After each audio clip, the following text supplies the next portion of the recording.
When it comes to modern architecture, the art of building a house goes far beyond mass-produced prefab homes and other bland creations.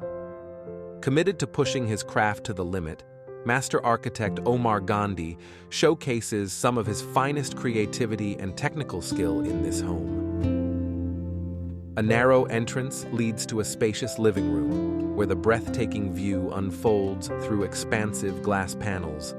Until the point of entry, the panoramic landscape view is kept away from the visitor, as the width of the house conceals the dramatic sight.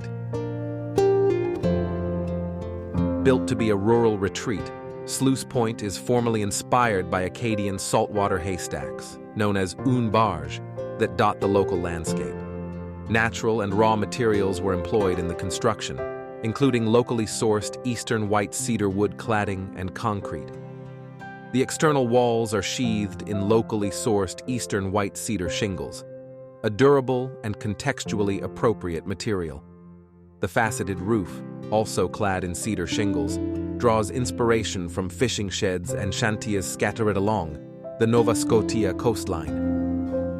Undisturbed by neighbors or any other noisy, chaotic nuisances, the Sluice Point House offers the perfect view of the Tusket River and allows its inhabitants to gaze upon some of the most stunning green pastures around.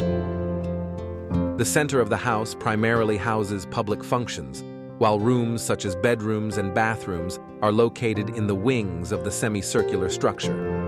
Located in Yarmouth, Nova Scotia, Omar Gandhi's Sluice Point House comes to life courtesy of its creators' collective drive to connect the individual homeowner with unique buildings through views, materiality, and construction methods.